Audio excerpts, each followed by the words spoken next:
Yun. God did this 2025 save and restored my family, growth spiritually, tapos yung sustenance, tapos yung CUF, and then yung yung mga CU kong bumalik. Yay! Hello. So this is my God did 2025. Family restoration, restored relationship with my sister, overcame my mental challenges, senior high school graduation, my CU for honor promotion, naglalaban ako ng sariling damit, and lastly, intentional CU members. Yes! So this is my God in 2025. Natuto magluto ng mga sabaw na ulam. Youth Camp 2025, Death Level 1, and abundant blessings every day.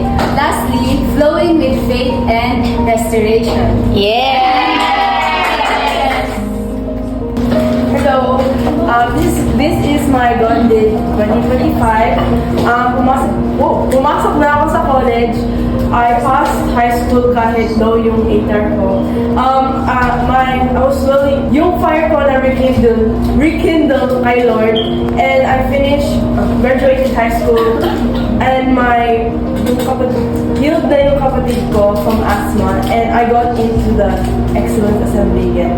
Yay!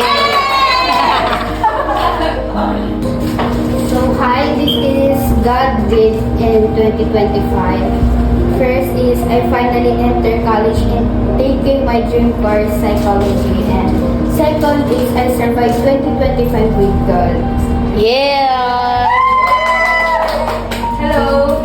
So my God did this 2025. First, fully surrendered my life to Jesus. Second, have deeper relationship to God. Third, consistent attending church. Yay! Hello, this is my God did 2025. So, ayun, spiritual growth, attended church with my family, praise God, entered college, thank you Lord, for the life of my CU upline and downline sa, sa CUF, praise the Lord. And ayun, sustenance and grace, and nag-graduate ng senior high with flying colors, praise God. Yay!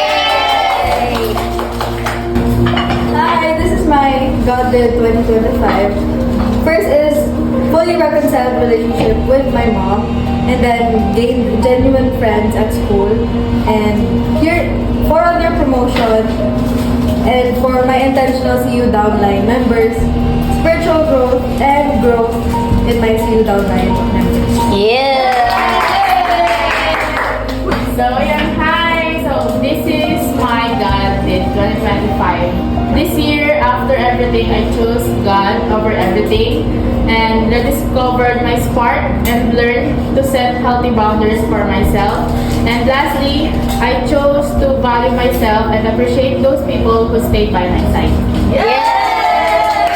Hello, this is my God in 2025.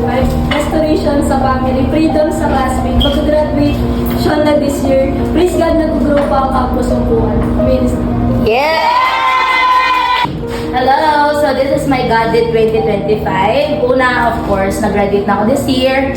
Meron akong good work and working environment sobrang ganda. Praise the Lord. Freedom din kay Mama. Healing and restoration sa aking voice. Praise the Lord. Provisions din.